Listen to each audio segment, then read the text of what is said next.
जय माता दी। आते हैं हमारे चौथे दिन पे। चौथे दिन हम कुष्मांडा माता की पूजा करते हैं।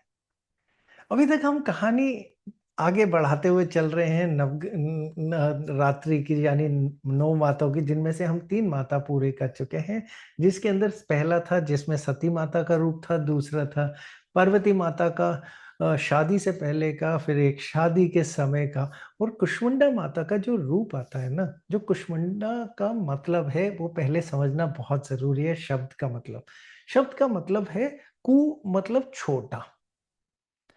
उसके अलावा ऊष्मा, जहाँ से ऊष्मा शब्द आता है, ऊष्मा मतलब गर्मी, हीट। और अंडा तो सब लोग समझते हैं, यानी एग, अंडा। ठीक है? तो ये तीनों शब्द का जो है, इनको मिला के कुष्मांडा माता का रूप बनता है।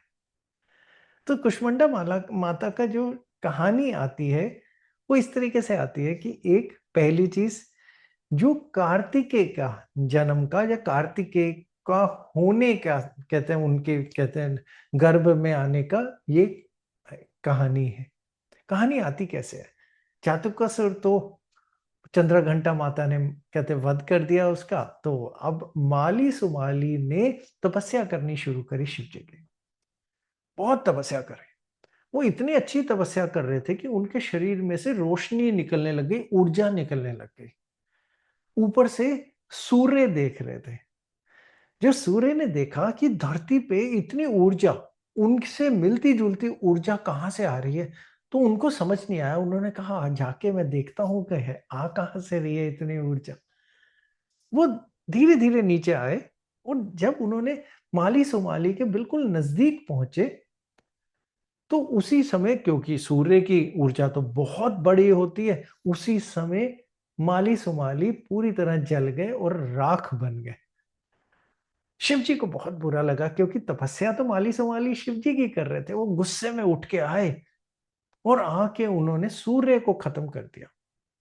अब सूर्य जैसे ही खत्म हुआ तो क्या हुआ? अंधेरा छा गया हर जगह पे, ऊर्जा खत्म। उसके अलावा, कहते हैं, हमारी ग्रेविटी तक खत्म हो गई, चीजें उड़ने लग गई, आसपास के हमारे सौर मंडल के ग्रह भटकने लग गए। और इसी के साथ में जो सूर्य के माता-पिता थे, सुकेश जी और ऋषि कश्यप जी, वो माता पार्वती तक आए। सुकेश माता तो जो उनकी माँ थी, वो तो सूर्य की, वो रो रही थी, और राजा जो जो ऋषि कश्यप थे, वो बहुत गुस्से में थे। उन्होंने तो शिव जी को उसी समय श्राप दे दिया कि आप भी अपने पुत्र को अपने ही हाथों से वध करेंगे। अब आपको समझ में आ रहा होगा ये वध कहाँ जाके जुड़ रहा है, ये यहाँ गणेश जी की कहानी से भी जुड़ रहा है। तो उन्होंने श्राप दे दिया। जब श्राप दे दिया, तो लेकिन उससे उनको हल तो मिला ही नहीं। कैसे मिलता हल? तो वो माता पार्वती के पास आए। माता पार्वती शिव जी के पास गई। शिव जी ने उन्हें ऊर्जा और उनकी जो इतनी शक्तियां थी, उसका उनको ज्ञात करवाया कि आप में बहुत शक्ति है। फिर उन्होंने उनकी कुंडलिनी जागृत करी, जिससे उनको सारी उनकी शक्तियां जाग गई माता पार्वती की। और वो शक्तियां क्या थी? ब्रह्मा के साथ में मिलके वो शक्तियां थी पूरी हमारे यूनिवर्स को बनाने की, ब्रह्मांड को बनाने की शक्तियां, जननी की शक्तियां। उस जननी की शक्ति ने इतनी ऊर्जा इकट्ठी करी कि उन्होंने सूर्य के अंदर जान दे दी, और वो सूर्य फिर दोबारा अपनी जगह पे सौरमंडल में पहुंच पाए। इससे खुश होके जो सूर्य की माता थी सुकेश, वो माली सुमाली के, कहते के पास गई और उनकी राख उठा लाई।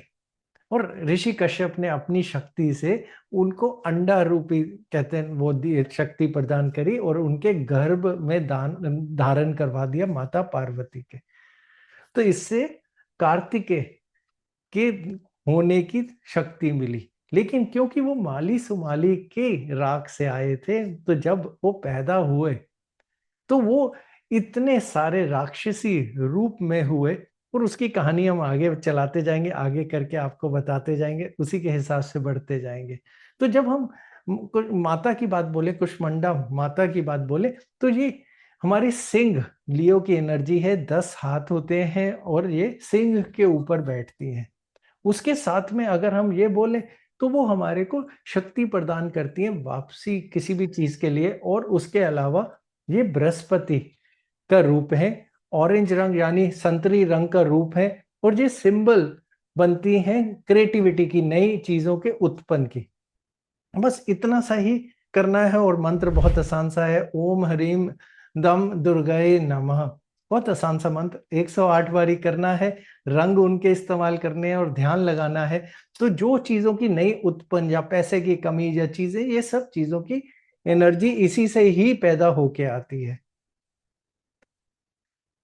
जय माता दी।